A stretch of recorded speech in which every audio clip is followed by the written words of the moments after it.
live with episode 95. Yeah, so That's so funny. Fox is in here talking about his neighbor putting out a new rap album.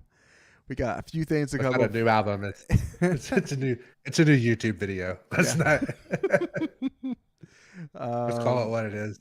This is the pre-show. So we got GrandMaster changes. We have some Iron Banner stuff when we talk about this episode.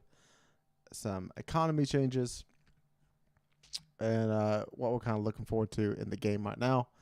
And what to do to end the season with before Lightfall finally happens. Yeah. If I send you a link, can you play this? You think or not? Probably not. Don't do it.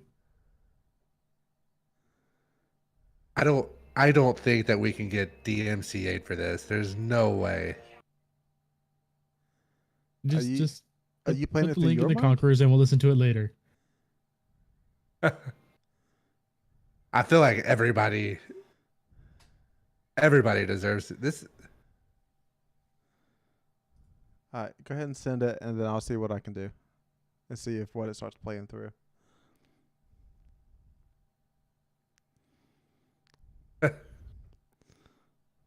Yeah.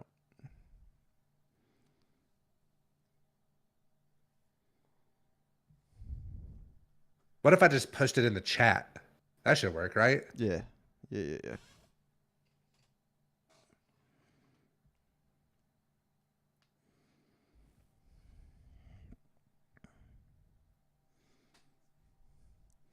Oh, yeah, Dark Case wants to hear.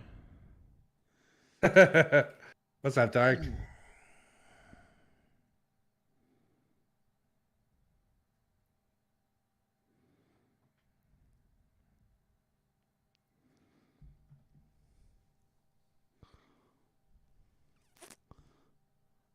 Did you post it in the YouTube chat? I'm working on it. I'm sorry.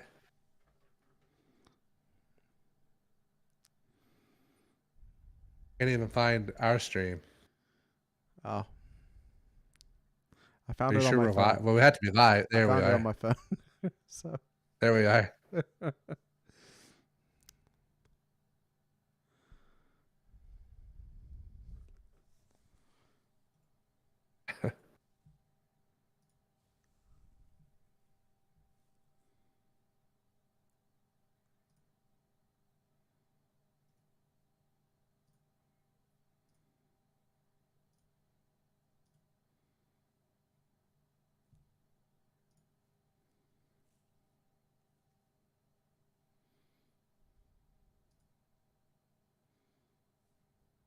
We need to get a Link Wildo crossover. I feel like.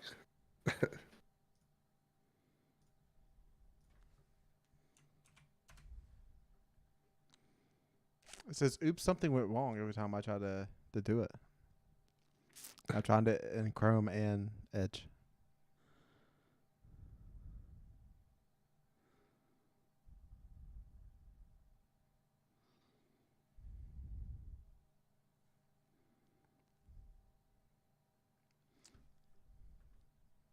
Chad, did it work for you?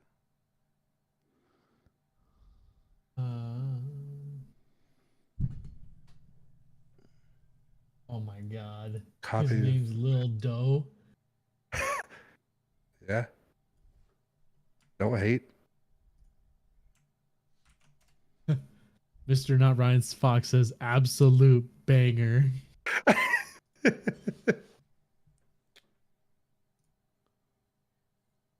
Is it because I'm in this freaking studio?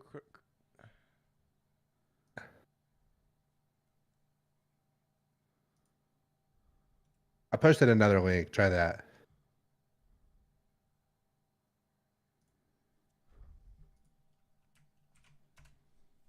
Oh my gosh. Jared, don't make the link work. Okay. All right. I tried it in 2 different browsers. So at this point, I'm giving up.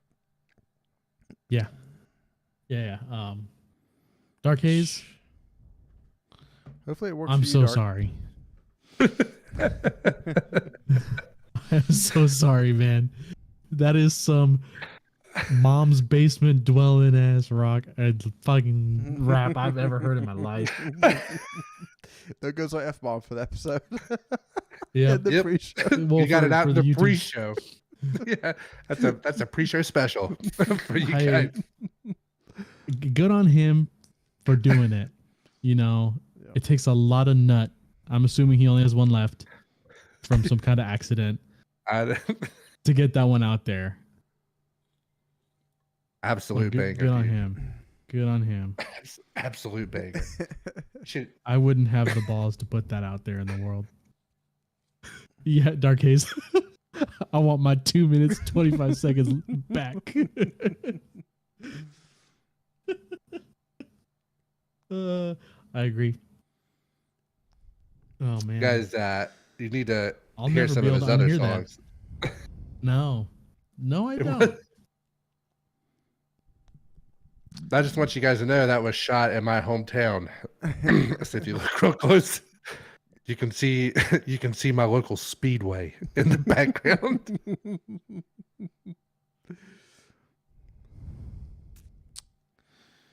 All right, I guess we'll go ahead and announce the commissioner's ruling of the fantasy football contest.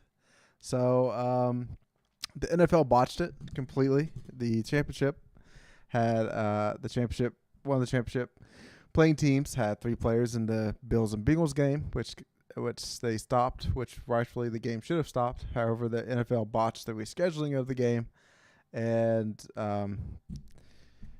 didn't get to finish out the championship. So ESPN just left the points off the board, and therefore Mr. Shifty, according to ESPN, has won. However, we are not recognizing that championship. Shifty will be Not so fast, my friend. Shifty will be receiving a Steam gift card, the most likely used on silver if he chooses to do so, but we will not recognize that championship game and the outcome.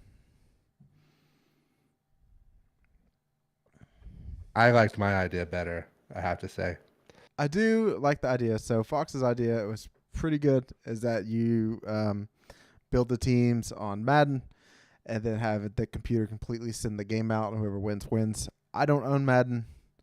I'm not sure like if any of us are really playing Madden that much. So I was like, that's going to take a little bit of investment and time, and I just don't want to do that. Jared, you underestimate what I'll do to try to screw Shifty over, really. So, Yeah. So all right, are we ready for since we've probably lost all of our retention? Are we ready? yeah, we're ready. Ready to start the show? I should have probably posted links, huh? Give me like 3 minutes. Okay. Sorry, our YouTube stats they are now done officially. So, Chad, how many times have you petted the good boy? I still haven't Ooh, found you that mean, damn dog. How many times have I Where is initiated it the at? Good Boy Protocol? Dude, it's a fun one. It's in the Seraph Shield mission. Is it like at so the once end? you shoot all no. It's so once you shoot all 50 drones, Oh fuck that! go back through. Just give me your account. I'll do it for you. Okay. You go back through Seraph Shield until you get to the room where you actually kill the knight. Because the first time you see him, he runs away, and the second time you actually kill him, in that room to the left, there's a door that shows like the drones that you've shot, and it's open, and you can like hit the console and open it, and then there's like a jump puzzle maze thing that you go through, and then there's a dog at the end. Me and the Dark Haze will go through and do that at some point. Yeah, it's a good one. It's a good one. But yeah, I have initiated the Good Boy Protocol 50 times now. Good. Every time I visit the helm, I pet him 10 times and go away. I have to shoot the drones that's in the mission, and then after that, I will be petting the good boy and having him in the tower. Well, in the helm, but I think he would. In the TWAB, it tells you what's going to be going on with the dog later on in his future. But is there lore on that dog, Chad, or is that just as a pure little Easter egg thing? I think that is just a little Easter egg. They do talk about him in the TWAB, so I'm assuming we're going to get to that. And they actually give you his name, which I didn't know there was a name. But it is cool because The dog has no name. It is related to the name of Seraph. It's related to Seraphs, so it makes sense. All right, after that, Wendigo is dropping this week in the Nightfall, but it's not the depth version, but it's dropping. And then I want a bango. My Warlock just needs 1590 gauntlets and it's done. And I just don't want to do pinnacles because I'm kind of just logging in to do the regular mission stuff, and then some heists. It's the main loop right now. It's not even wanting to do the dungeon or trying to LFG a raid or anything like that. Well, you don't really need to worry about your power level anymore. Hallelujah. All right.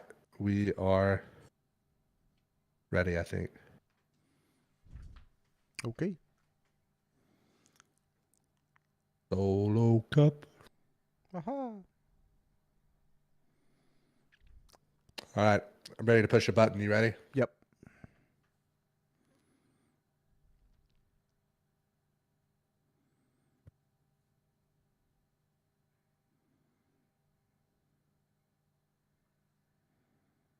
Eyes up, Guardians. We are live for episode 95 of the Conqueror's Corner podcast. Today is January the 12th, 2023. I am the Destiny bad boy, NotRyanFox, here with my fire team, who all of ECCBs know by now. Jared? Yeah, so a few cool things going on in game now, and kind of just going to be cleaning up loose ends until GrandMasters drop on Tuesday. And the chronicler himself, chadocero. We're going to be talking about Anna and some adventures in the lore today, so be excited. I'm sure you are, bonk. And remember, if you're watching on YouTube, you can take us on the road via Spotify, iTunes, and other podcast services. Make sure you subscribe, unsubscribe, resubscribe, click the bell, turn on notifications, yada, yada, yada. Follow us on Twitter at DestinyCCPod. Send a spongy friend request where you can join our Discord server. We finally have a TWAB. I think it's been 95 years since we've had one. But before we get into that, we're going to listen to the intro music from everybody's favorite Link, who you can find on Twitter at LinkOfTimeG.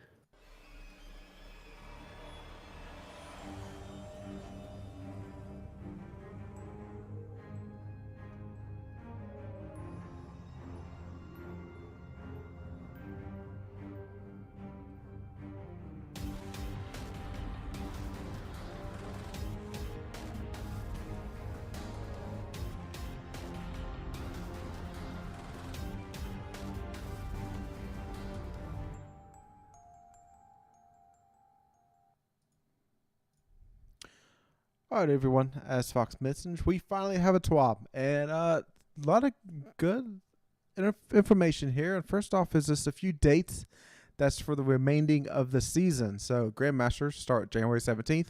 That is Tuesday. Next Iron Banner will be January 31st, which also is going to be the last Iron Banner of the season. And then the final week of the season, 19, starts on February 21st. So not much time left until Lightfall is going to be here. And as of right now, Fox is going to be eating those words. There's going to be no delays. It's going to be all great.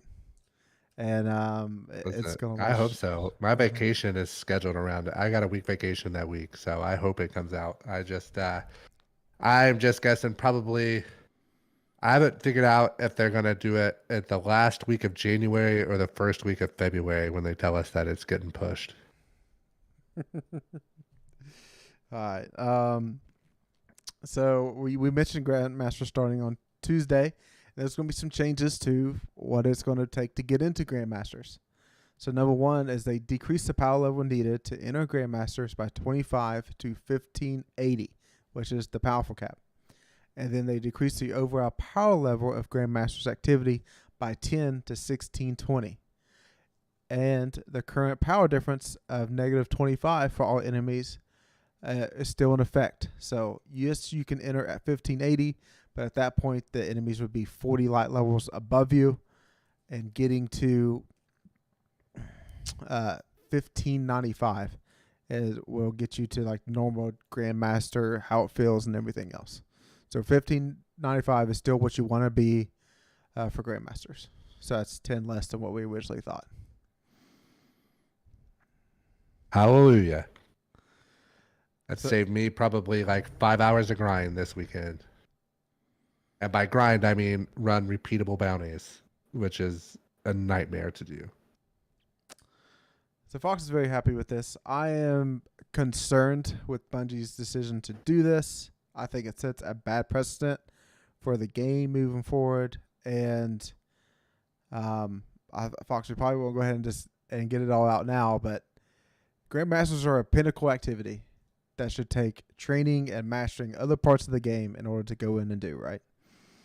So now we're at a point where people don't have to do dungeons, don't have to do raids, don't even really have to do normal nightfalls.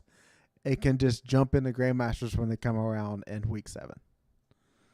Jared, how many years do we have to train to run these same 8 strikes on repeat over and over? How many more years and how much more time do you need to train and hone your expertise, I believe you said, in order to run these strikes? Yes. You got to do it every season.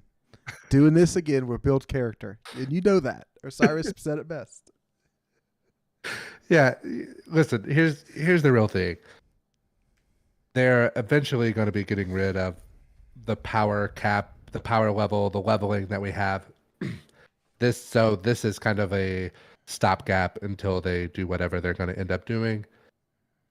I think it's kind of lazy that the way it's set up now is, oh, sorry, you haven't done as many bounties as you should have done. You're 20 bounties short of where you need to be. Oh, you've completed the season pass. You've done all 100 levels that, is to get through the whole season, but you still need to do more grinding and bounties in order to be able to play Grandmasters. Whatever. The way I see it, if you're skilled enough to do it, it shouldn't matter. What you should be grinding for is not a power number. You should be grinding for weapons rolls, armor rolls. That's the stuff you should be chasing, not an imaginary number that determines if you're to hit a threshold to enter an activity that you were able to do 7 weeks ago, and then make sure that you do enough damage on things. It's just kind of lazy. So, I guess the part of this that really I'm upset with is like dropping it all the way down to 1580 for you to enter a nightfall and being at 40 underneath, and that just sets people up to think that they can do it, and then we'll go in there and like not even be able to complete anything, and like it just seems very wrong to set players up thinking that they can go do it at that light level. I do 100% agree with that. It's going to make LFG a little trickier as far as making sure having that high of a threshold. All it did was guarantee that you had somebody that played the game a lot. And a lot of times, if you play the game a lot, you're going to have the experience, and the more you play a game, likely the better you are at the game. So having that threshold set means you're going to basically weed out all that underneath. I don't necessarily like the fact that you can do it at 40 underneath, but I feel like if you are at pinnacle cap and at least level 100 on the season pass, I feel like those are very attainable things. I feel like that would put you at what, plus 20? If you're at 1590 and you have 10 levels on your artifact? You have 100. What is 100 on the season pass put you at what, 14 or 13 or? I thought it was like 11 or 12. I think you're at that point. Okay, whatever season pass 100 Yeah. plus pinnacle cap is, whatever that number is, Okay. that should be the barrier. So that'd be 1600. As yeah, so I think I would be much more comfortable with that, and then you're still fighting at like a 25 under. So like if I'm 1600, you're 1607, Chad 1608. We're doing the same amount of damage with if we have the same roll, same gun, same roll, same distance, damage drop off wise and all that. Yeah. We're doing the same amount of damage and taking the same amount of damage based if we had this equal resilience, yada yada yada. I think that should be the minimum as opposed to the 1580. It should be like 1600. Yeah. Would you be more comfortable with that? Yeah, that would make a lot of sense to me at that point because I don't like you kind of setting some people up for failure with dropping it down to 1580. What do you think, Chad? I agree with Jared. And Chad's on point. Yes, so that is of course to get to that 1595 is what we recommend getting to before going in Grandmasters. That includes your armor and that includes your artifact. So if you're going to do that on Tuesday, let us know. Let us know how the runs go. I think we're going to try to bang them out that week because like weapons drop wise, is me and Chad was kind of talking about this. Like the weapons that we kind of want to go after would be Wendigo, and that would be like the last rotation. So that would make it week 12 is when Wendigo's dropping as an adept weapon. The last week of the season.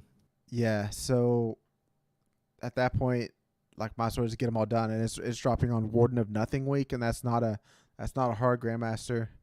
It's one of the easier ones. The only difficult part is that you have to cover all 3 champs on that strike, but I think that's kind of the game plan for us this season. All right, next up is Iron Banner. So Iron Banner happened last week. A lot of stuff kind of went on, but there was new armor to go chase and rep to go get. Now, I don't know how much you all played, but I played enough to get that shader, or I lost enough to get the shader. I don't know how you want to look for it because I kind of just gave up. I was like, I am not getting enough rep fast enough. And I was like looking at the math, all the people posting about just getting in loss groups. And I got in the 6-stack loss group and it went way faster. It still took a long, long time. But I finally got that chain link shader that didn't wow me at the end like I thought it was going to putting it on. So moving forward, Bungie is not really liking the way Iron Banner is playing out right now. They didn't comment on any of the lost farms that was going on, but they were upping the rep gain across the board. And basically, you're gonna be able to reset about 40% sooner than you were previously. So whenever Iron Banner comes back around January 31st, you'll be able to get those gains a lot faster.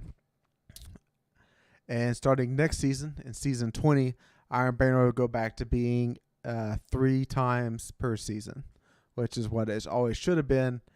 And I'm glad they're making that change. So, do you all have any comments about the lost farming that was going on in the community, and even like the meta that kind of shook out from this game mode?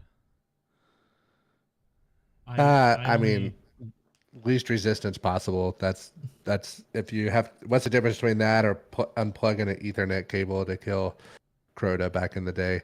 I may or may not have partook in that, or I may or may not have partook in lobby matching up, getting lobbies for kills for mountaintop. You know what I mean? So how can I do that and complain about this? Yeah. I mean, I only wish I was a part of it. I got my guilding done on Monday night, and then proceeded to turn the game off after that because I'm like, I'm done, and then that was it. And then I saw this because I saw the shader and I saw the emblem that I still haven't gotten, and I'm like, nah, I don't need it. And then I saw the changes. I'm like, oh, thank God, it's needed, because with all the multipliers at 100%, you're getting, I think from what I remember, you're getting barely this, like the same or less than like a double Crucible XP at like 5 streak. Mm-hmm. That's Yeah. ridiculous. That Yeah. doesn't make any sense whatsoever. And it punishes you for playing Iron Banner before Friday, because you can't rack up a high multiplier. So like if you're playing Tuesday night, even if you do the challenge on each of your characters, it only gives you that one, like the one, like the completion there, and you're not at 11 times XP, so you're not getting 300 on a win, 200 on a loss.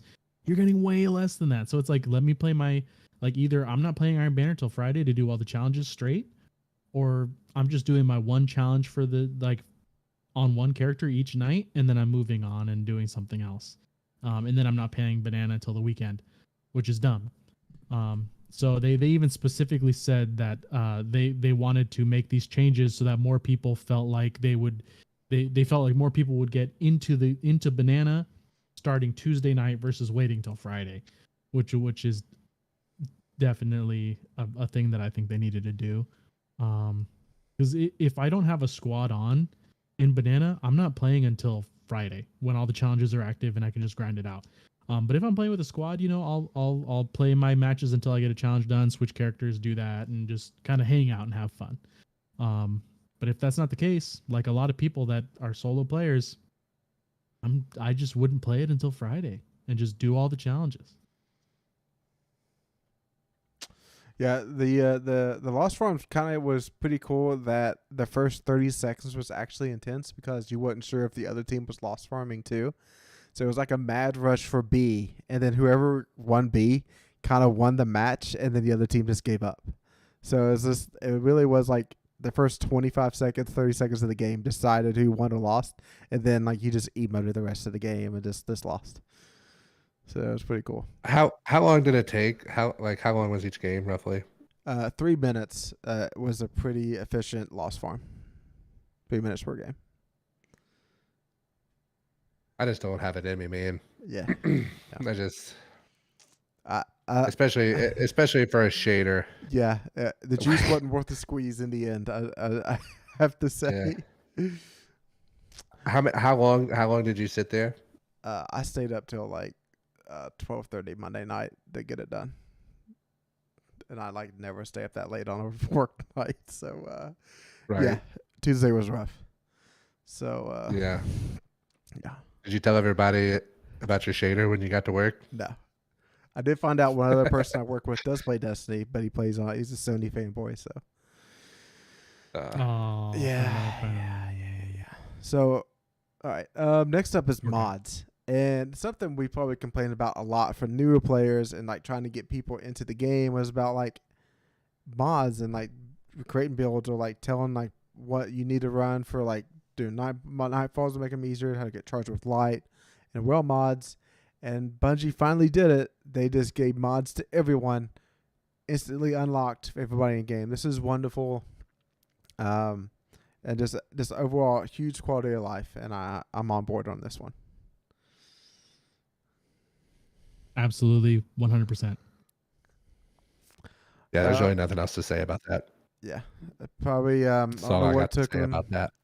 Apparently, this was not really supposed to be done until nightfall, and they got it done early somehow.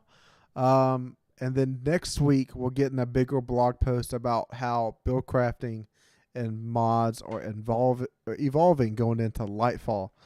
So they wanted everybody to enjoy the mods as they stand now. So that means I don't know if some of these are going to get a nerf in some way, or are we going to get some new mods going into Lightfall, because maybe Strand brings some new mods to the game.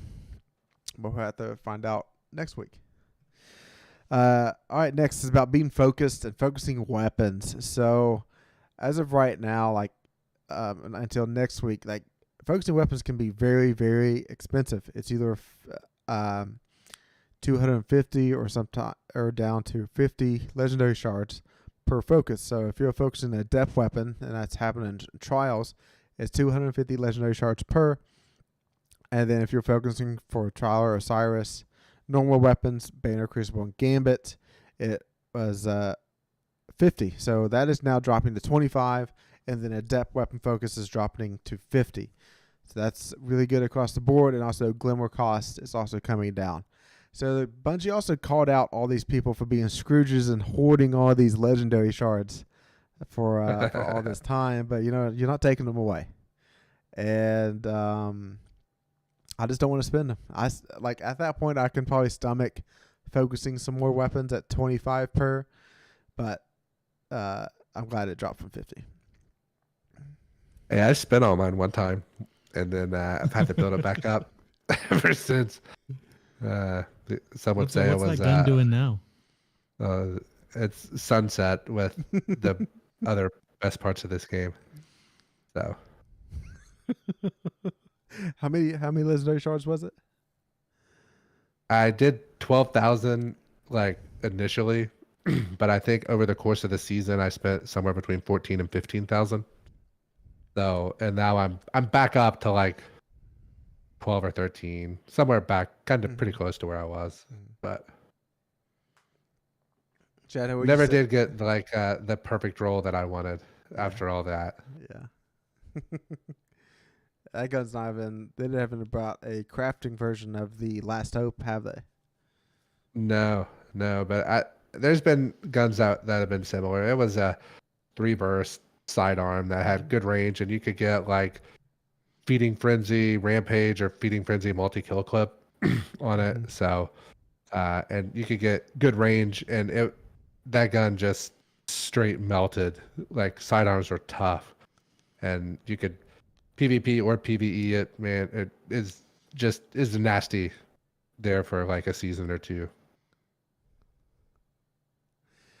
All right. Next up is, yes, you can pet the dog. So if you haven't discovered it yet, there's an Easter egg inside this Seraph mission where you have to get all 50 drones, and then you unlock a special door, and then you go and find the dog, Chad, and apparently we find out the name.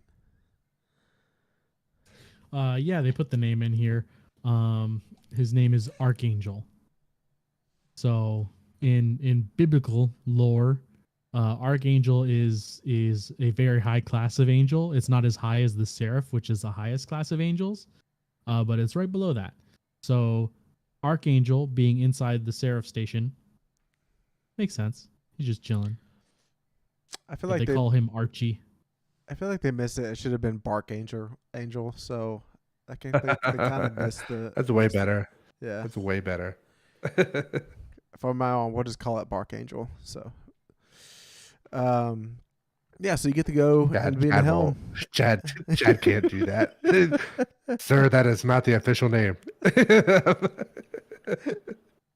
Yeah. So he's there for you to pet. And Chad, how many times you got to pet the dog? Just 50 so far. Okay. I'm gonna try to get it to match my midnight coup kills, but before the end of the season. I've seen some people setting up bots and stuff on their characters so they can continuously keep petting the dog in the helm. I just want to see how high they can get it to. So, well, you have that to look forward to. Was it Fallout that had dog meat? Was that your dog on Fallout 4? The dog's name? Yes, that was Fallout 4. Yep. Okay. So I have to say dog meat's a better name than Archie or Archangel, right? Yep. Well, I guess so. I'm still going with my Bark Angel. All right. Next up, there's a Bungie store update. They're going to be sending out an email and have you fill out a survey of ways that they can improve. They come up with some stuff here about how it takes up to 12 months for manufacturers to put out a product for merchandise. So they've been having some tough lead times, and distribution centers having some issues with them and how they can approve. So make sure you fill that out.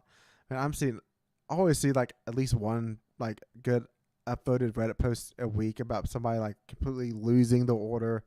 They got the wrong order. There's an address from the U.S. Postal Service didn't get recognized, and they just sent it back to the distribution, and he was like, I would like to have it back, and Bungie's like, no, we're just going to send you a refund.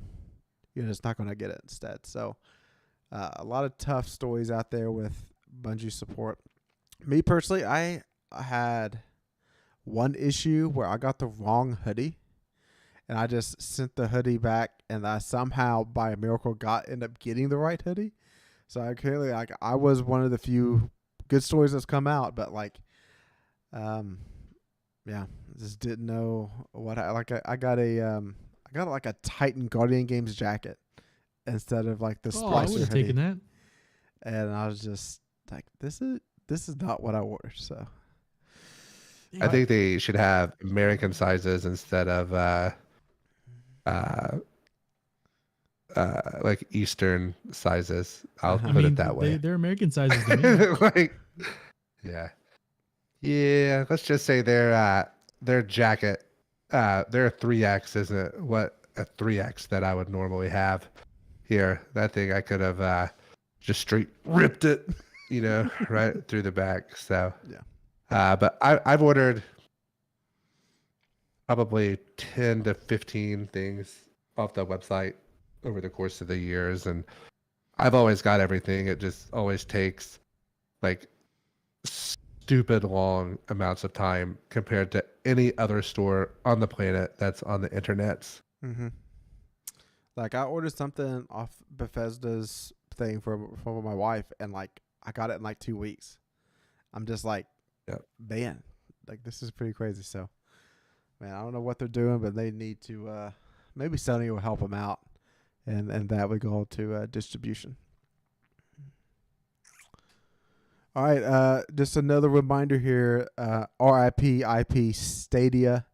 It's officially offline. You got until Tuesday reset to set up cross save if you've only had a Stadia character. So make sure you do that. And I'm really going to miss the checkpoint bots. Hopefully there's probably a couple more floating around, but they're going to be extremely hard to get into, I imagine. But I'm sure there'll probably be a few of them that might have a free-to-play account and have a couple boss checkpoints.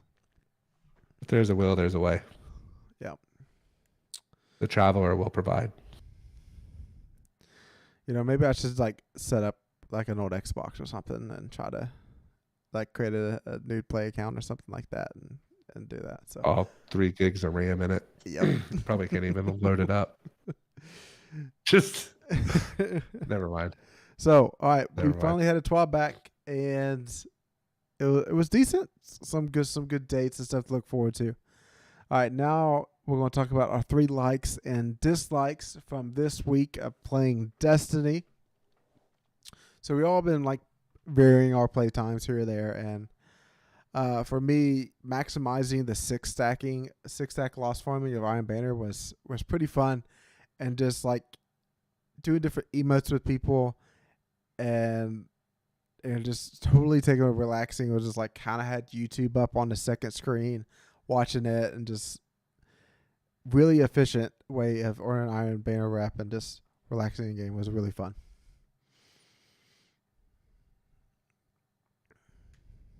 Right. I think that takes us to Chad. Chad, do you have a like?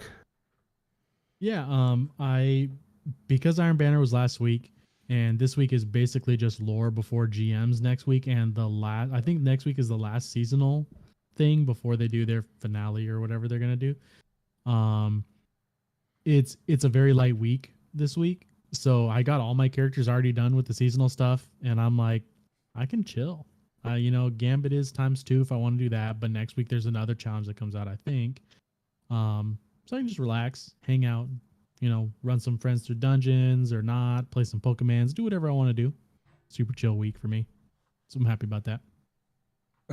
I like the GM changes, but we've already discussed that. So my dislike is having less free time to be able to play. The way things are going, I usually have about like 3 or 4 kind of 2 to 3 hour play sessions each week. So I'm trying to maximize my time in there. apparently that retrofit escapade or whatever that machine gun's name is, that has turned into my primary focus this season, is getting the 5 red borders for it. There's some videos that came out about the glaive too. People are smashing like dungeon bosses with the glaive with Titan, because it has a melee, it has a damage perk that stacks with synthos and solar, and it just melts people if you're just stabbing them with it, because the melee with it now counts for glaives, but it's specific perk. I can't remember what it is, but I gotta watch the video again. It was fun to watch. But my dislike for the week is that we're still looking for a solid raid group. Fox has been MIA, but not running a weekly raid on Tuesdays has got me kind of down this season. It's very sad. Beginning of the year it was beginning of the season, the expansion year, for like 2 months straight, every Tuesday, let's go raid night, baby. And it was a fun time. We got to hang out with the boys and just run some stuff and then break off and do a dungeon, do some pinnacles, do whatever. Near the end of the season, it's just, hey, who wants to run 2 more bosses? And it was a fun time. And I'm very sad that it dwindles off, and this is the time where it's starting to hit me, and I don't like it. But hopefully our 6 stack, or what we're hoping is like a 12 stack for rotational guys, rolls around come Lightfall. Yeah, so my dislike is Fox has been MIA. It's like, I know his PlayStation been cut short, but I just never see Fox online anymore. Between him not being online, Chad just ignoring me on my DMs, it's just it's really tough having people to play with. So I'm just like, at this point, I'm just like watching Dado videos and just shooting the yellow orbs around the game. So that's all I have to do anymore. It's not very fun. For the record, if there ever were like messages in Discord and it's like, hey, let's run a raid tonight, I would do it. But used to, I was the one that always had to facilitate all that. So when it's like 9:15 and I'm like, do I want to run a raid and try to get 6 people, or do I just want to go to sleep? That's kind of where things are getting tricky. Now, if it wasn't King's Fall, like I used to love this raid, but it has been a chore. Just the amount of time it takes to just get to the encounters and all that it's a little much. I wish there was a wish wall for the King's Fall raid or something to where you could just go straight to totems. Yeah. All right. Next up is going to be weapons breakdown. So with GrandMasters coming next week, we're going to talk about the weapons. The one weapon that has returned and one that's also returned but has been unsunset. So the first one is the Hung Jury, and it's a kinetic 180 RPM scout rifle. And to me, I don't think there's 2 rolls to go after. I think there's only 1 roll, and that is going to be corkscrew, tac mag, rapid hit, and explosive payload, because that would be also the same roll I would want to use if for some reason I was using this gun in PvP. Even though I don't think 180 RPMs are that good in PvP now, but due to box breathing getting the nerf coming to this season to where it no longer 3 taps, unless I think you have to be a very low resilience in order to. So you need to be in a repowering rift or have radiant, or the person is debuffed by void for that to happen. So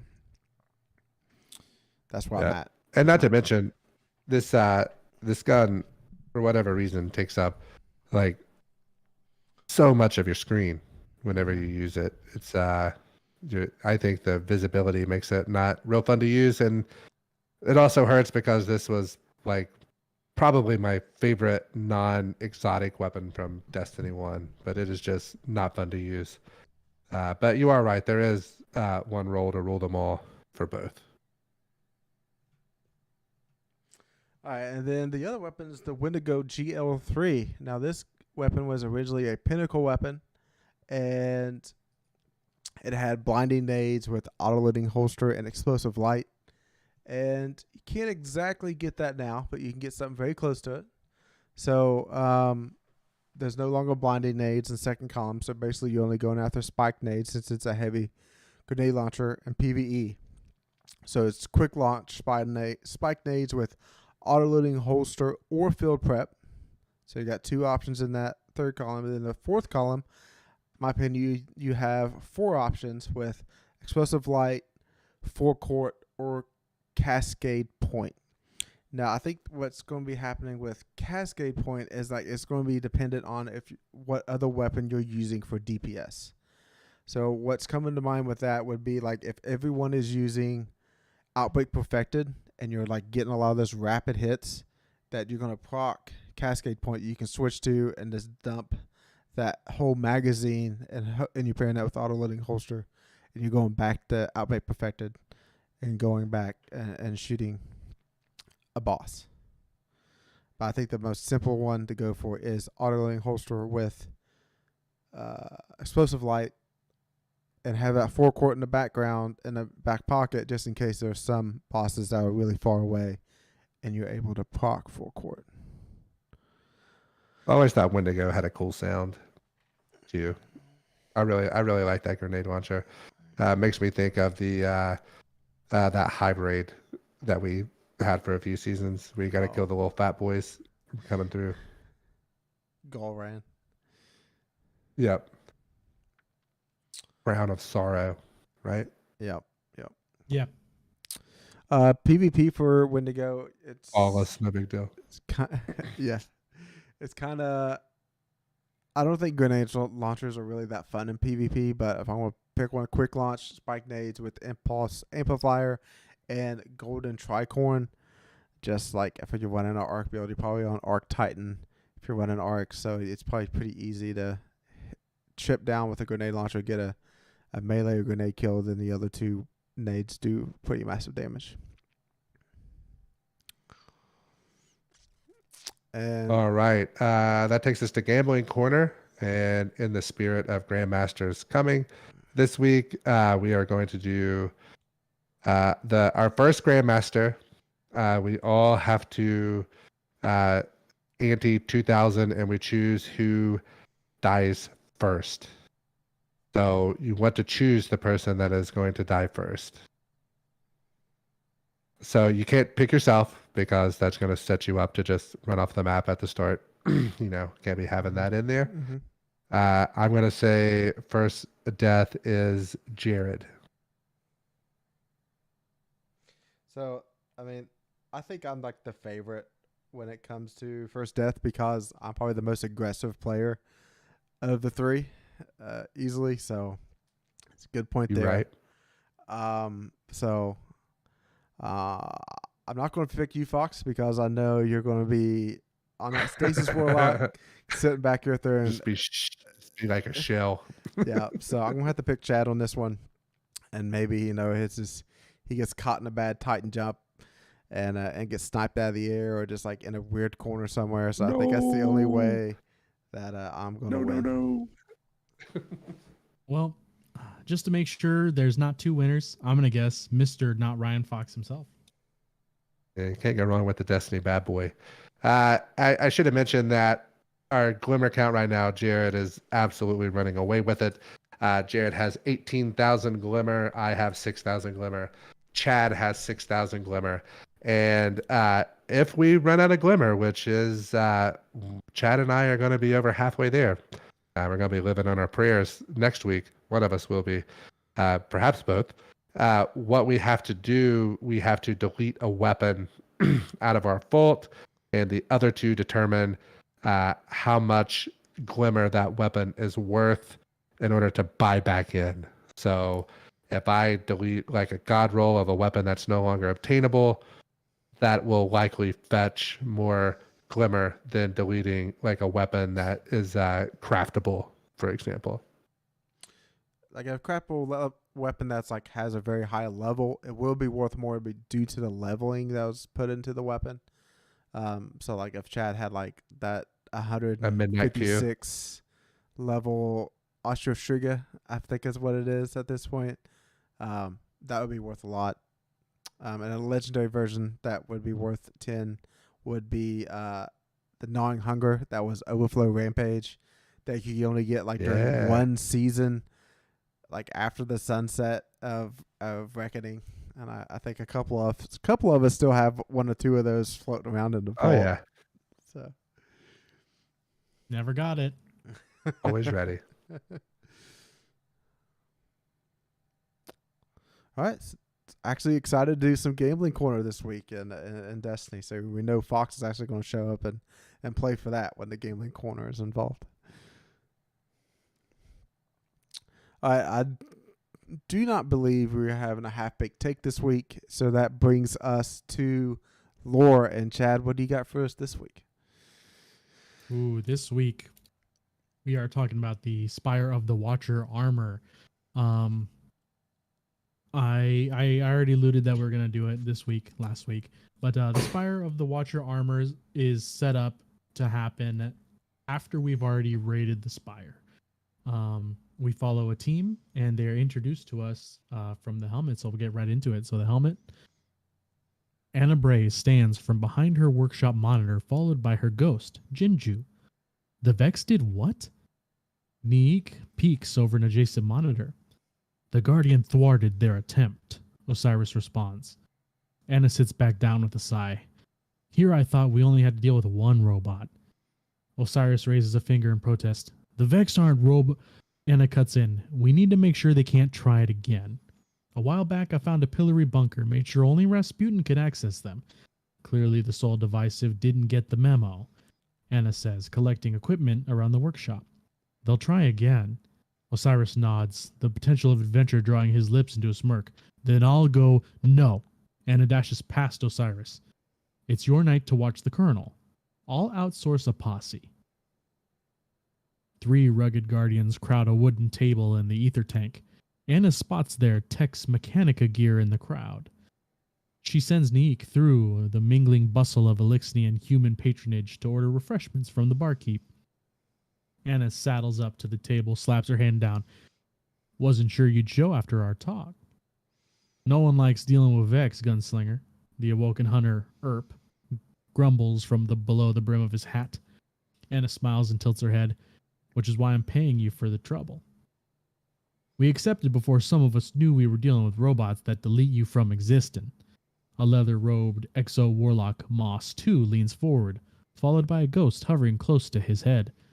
They're not actually robots, Anna grumbles. Nonetheless, hazard like that costs extra. Moss 2's eyes blink independently, followed by his ghost iris as if in sequence. Anna looks at Earp quizzically, who shrugs, then back to Moss 2. What is this, a shakedown? A grizzled human titan at the table, Cogburn, stands. His mountainous frame towers over the seated guardians. Moss wants claims to weapons, loot, or patterns we find. Boy's still fresh, grave dirt on his boots. Needs all the help we can get. He booms, then turns to his partners. Why are we muddying the water, dancing around? Just ask her for it. Anna laughs, leans back to meet Cogburn's gaze, then stares down to Moss 2. I'm going to assume you shot that offer so high because you're hoping to get something in the middle. Here goes. You get your normal payment, plus first print of any weapon schematics we find that Tex can fabricate. They'll fit those custom threads. Sounds good to you, Moss? Cogburn barks from a gruff chuckle, sitting. If things get too hot, your ghost can just do it for you. Neek arrives, distributing drinks, and sits as Anna pulls a chair next to her. Anna studies Moss 2 and his ghost as they silently consider her offer. A cranial implant embedded in Moss 2's skull flashes a light in sequence with his ghost iris. What do you mean by that? I don't have a firm grasp on the light. Moss 2's illuminated mouth forms a frown. But No Name does. So we share. The ghost settles into his open palm. Share what? Moss taps the blinking implant in his cranial plate. Everything. And we find your offer agreeable. The party share agreeing glances, then return a simple, silent nod before draining their cups. Rust-dirt expanse races beneath Anna's jump ship as it soars across the Martian desert. They drop in before the setting sun. The ghosts, Jinju, Bo, Naylor, and No Name stay with the ship, keeping it level as Anna, Cogburn, and Earp and Moss 2 check weapons and leap to the observation deck of the Watcher's Spire. Grit rasps against their helmet as engine burn takes the jump ship to a holding pattern. Rasp settles into eerie stillness punctuated by exhalation. The sights of Anna's Polaris lance find no targets. Earp's holsters of polished Vulpecula cannon looks to Anna and squints. She squints back. What are you thinking? Easy. Odd. Earp grumbles, chewing the words like an acrid root. Moss 2 peers out over the sand-sunken complex, eyes independently scanning the ruin. Nothing's moving out here, the warlock drones, shouldering a beaten Exitus LMG. Good. Anna walks past them. I trust Earp's nose. Let's not count our blessings yet. Cogburn cracks his rime-plated knuckles and begins walking forward. If there is something to fight up here, I might as well find it now. If you start something, just keep it outside, Cogburn. Anna swipes her badge across the wall panel. It juts forward, spews compressed air that kicks up a tuft of orange dust and slides into the floor, revealing an unlit elevator shaft. The wall opposite of her is stamped with white lettering. Pillory core anchor, spire lift. Executive Paragon hard sight. Seen that before? Earp asks, reaching out and tugging on the frayed lift cabling. Yeah, we're in the right spot, Anna confirms. Follow you down. Anna swipes her badge at a lone terminal illuminating an abandoned panic room deep within the complex. Warning, foreign entity detected in network. Fire AI sec EMP payloads immediately. The terminal is currently in override condition, following a reactor meltdown incident triggering an automatic redline protocol check. Pillar system network core anchor node. Redline protocol. Purge lost. Locked when in use. No target when in standby. Lock lost. Server connection to Echo Link. In the event of rogue mind incident. Augur mind select compromised and war mind select stable. Cannibalize. Containment failure. Predictive matrix. Potential colony sites. Anna skims the readout and eyes the warnings of a foreign entity. There's still a sole divisive signature in the network. It's weak and disconnected, but it's active. Her fingers enter a flurry of commands. It's grouping dozens of file references for something called the Augur Mind. The Augur Mind looks like a predictive engine directing expansion of extrasolar colonies. Maya Sundaresh made a clairvoyant AI using Vex Tech. And the sole divisive want it. Or want something from it, Anna informs. I bet you've been left alone because this networked Vex signature hasn't been threatened, but it'll eventually realize it's been cut off and start replicating. So we're in for a fight, radios Cogburn, his voice lifting. Site protocols to blow EMPs, so that's what we do, Anna says. But yeah, probably.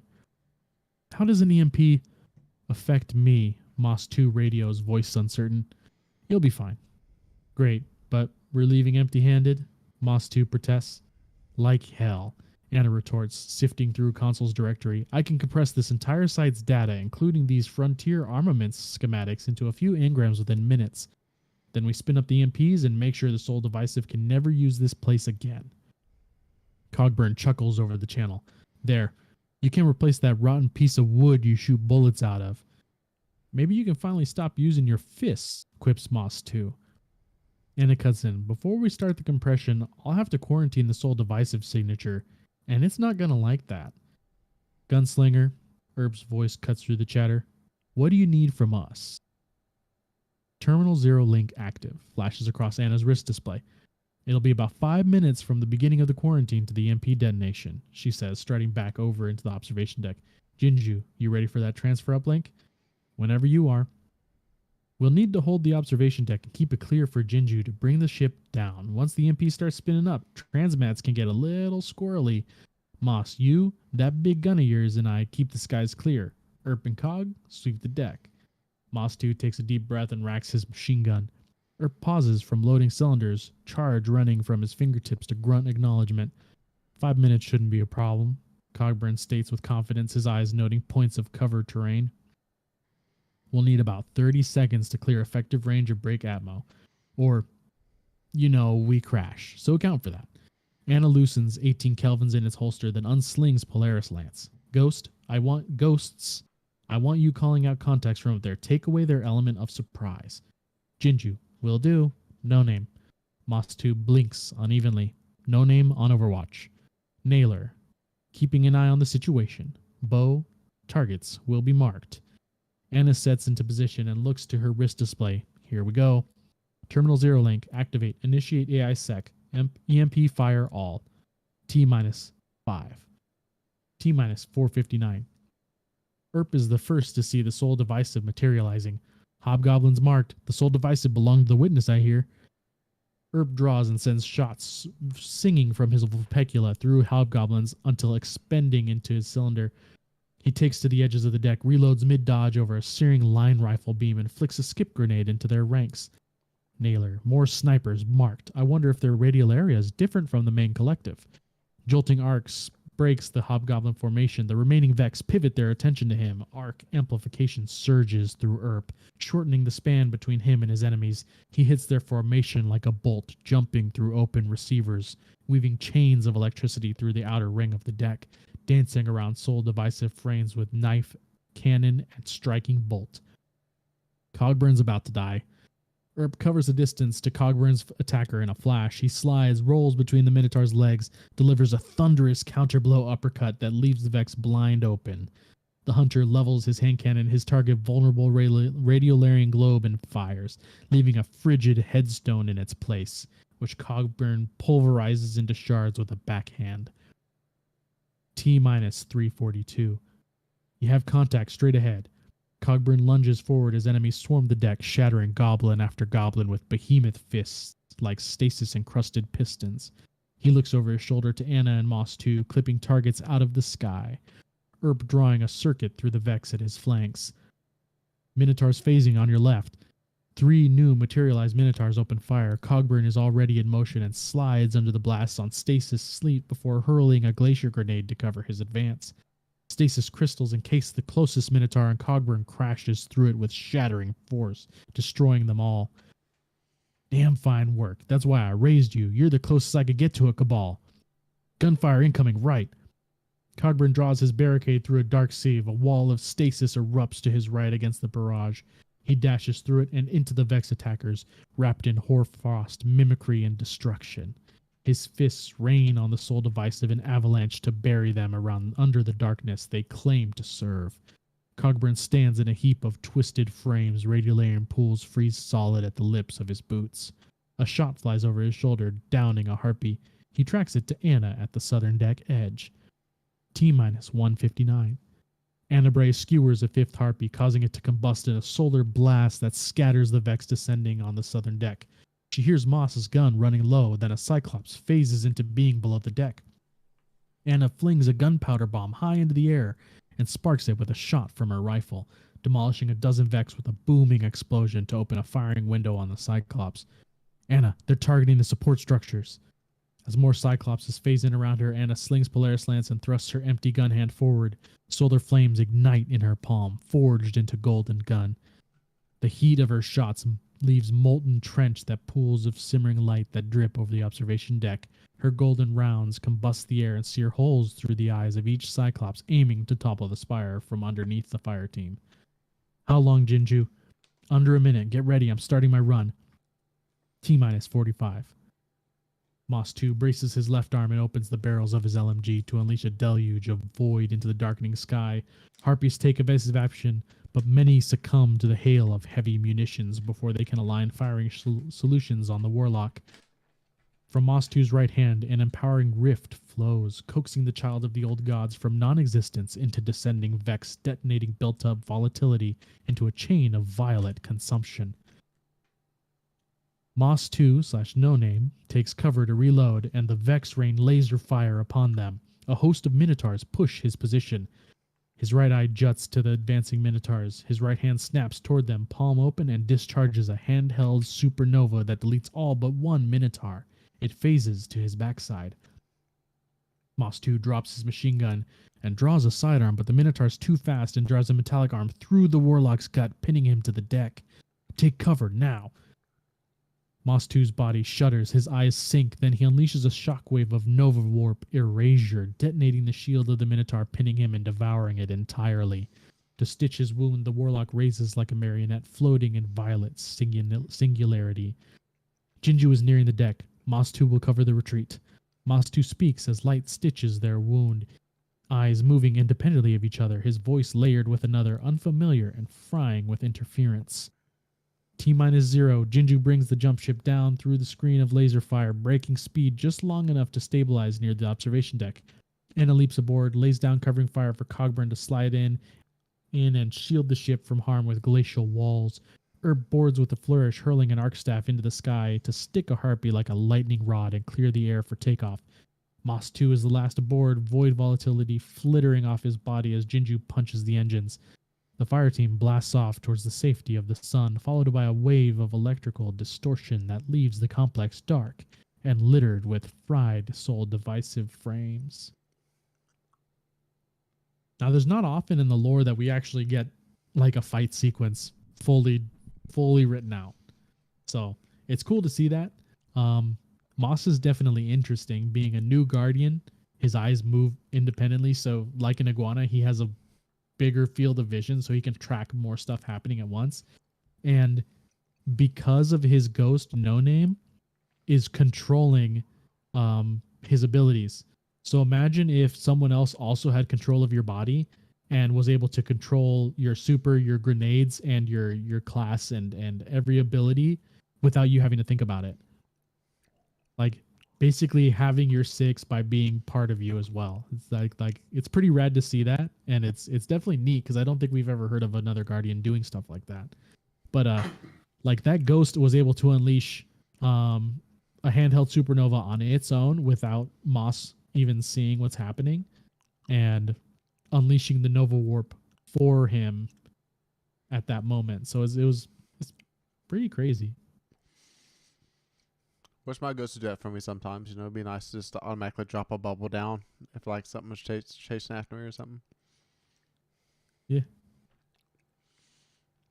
All right. I think we're ready for the mailbag, right? Correct. All right. First question.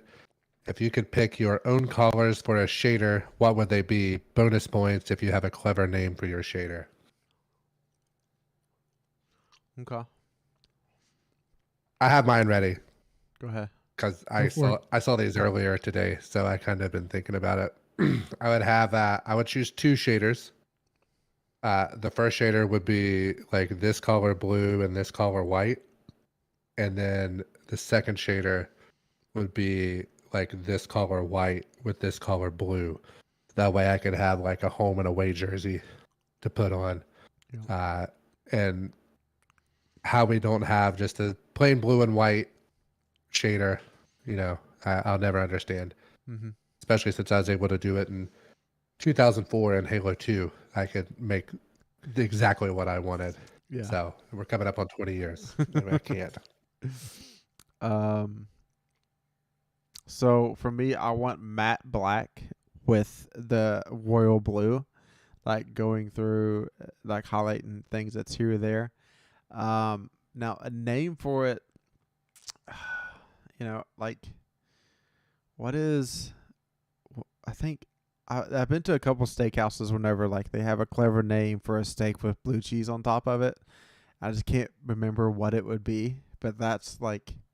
Trying to think of a name with that, but it's like grilled in blue or something. Like I don't know, but something to kind of play off that. Okay. I see. This is a tough one because I didn't see this question, but the first thing I could think of is the shaders that I like are weird because I like them being weird. I do think there should be just a flat black one, like a fully matte black with maybe some accents or whatever. But I would do have you guys seen like the like generic Mexican blanket with like the diamond pattern and like the zigzags or whatever? I would do that pattern with the green, white, and red, and just like so it would have the pattern alternating in colors depending on where on the armor it is. But like I want that pattern, or like only the white section has the pattern, but the other sections are green and red flat. So not shiny, but flat. Yeah. What are my And then the favorite? white section is white, but with the pattern. I'd wear that on May 5th. Yeah. Get a nice Reba make, boy. make, One of make my your favorite. One of my favorite burritos yeah. of all time. It's a real is- shame that you can't make your cloaks be like flags, like Mm. country flags. Yeah, that makes That would makes be a lot rad. of sense. You can't put it like on like your like on your arm. The You class can't items. put like an American flag on your class item or something. That would Mhm. be that would be something I'd spend silver on immediately. Yeah, that seems pretty simple. Like how I th- why? Like why Like would everybody that not would be doing like Ukraine, like when all that Yeah. when that's what everybody they cared about kind of did that for like with a week. the emblem? the emblem, but yeah, no. Like a class item would be pretty neat. Because it could be the same, just generic design, but different flags. Yep. So that would be neat. That would be neat. All right, question 2. Which weapon design is your favorite? Oh man, so This is a pretty easy one, I think. is I think we've Go had ahead. this question Go before, ahead, actually. Izanagi's burden. Oh, Which, okay. like Oh, ornaments or Just like I was just thinking of like the base one. Looks like a sword, okay. but it's a sniper yeah. rifle. yeah. Okay. Okay. Okay. I got you now. Because I was thinking I design. thought- I was thinking that Thunder- like Thunderlord was second. okay. When you said this, I thought like the Deep Stone Crypt weapons are a design. The Maybe that's what they meant. I'm not sure. I just Yeah. took it as like Mhm. which weapons design, which I guess there's Okay. nothing possessive there. Yeah, but I mean, but- Izanagi and Jotun are two that I Mm. really enjoy the Okay. look of. mhm. But Okay. the Ikelos, like the OG Ikelos weapons, Yeah. that just that Warmind design, you both know how much I like Mhm. the Rasputin stuff. So that design overall is gonna be my favorite. But that Black Armory stuff is spicy.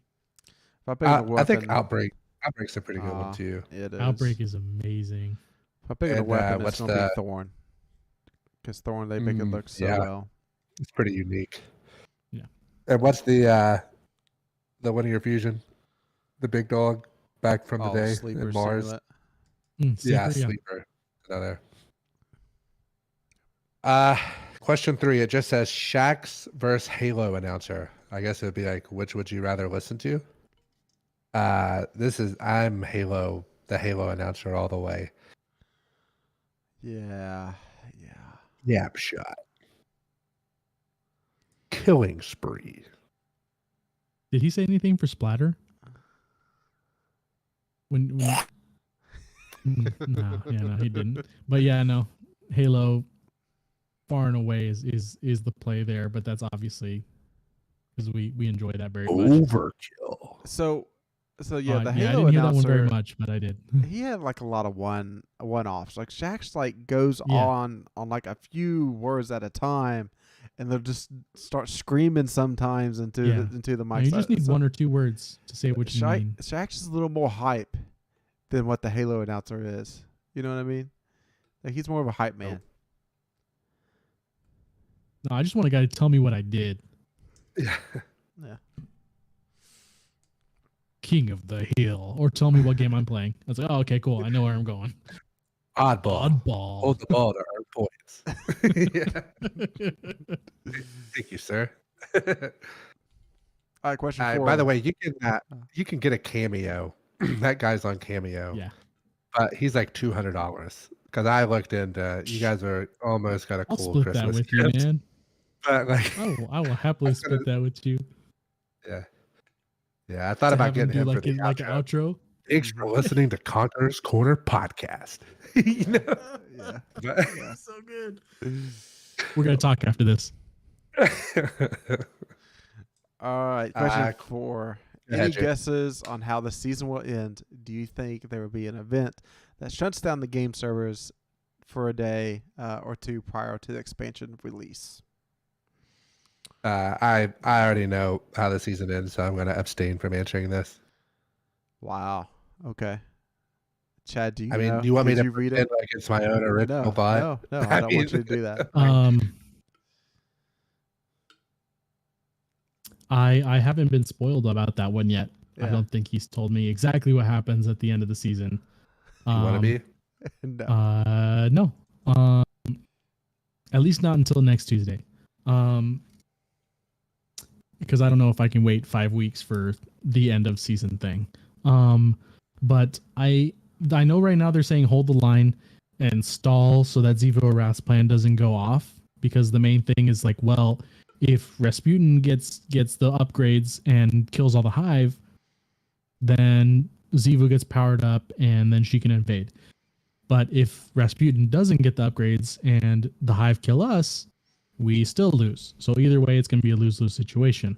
But we need to just hold the line to make it so that there's not a lot of bloodshed for long enough that Zivu's plan can't flourish. So I think it's going to go partially right and partially wrong. Don't know how. Don't have a guess. Maybe Rasputin does stop some of it. And is about to fail, and then Keitel and the Elixni jump in, and Aramis pops out of nowhere, peekaboos, and stops something from happening. I don't know, man, but it's got to set us up for having everybody all ready to go for Lightfall. I just don't have a real idea on how. Yeah, I'm trying to make up my mind of which would be better going into Lightfall. Like, we're decimated because our plan didn't work and Zivu like wiped out Earth, or like Earth is like in shambles again, and we're trying to find another city. That's the only city that we know of is gonna go to Nessus. Or like we hold them back and Callus kind of shows up and just like obliterates Zivu Wrath and sets his sights on Nessus. I don't know. That's kind of where I'm at. It's kind of like Callus is going to come in at the end, and we're going to be chasing him.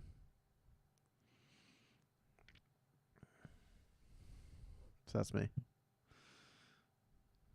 All right.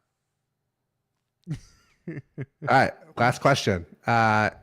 If you were able to give your guardian a name, like a lot of RPGs, you know, like how you name your character at the start, what would your guardian's name be?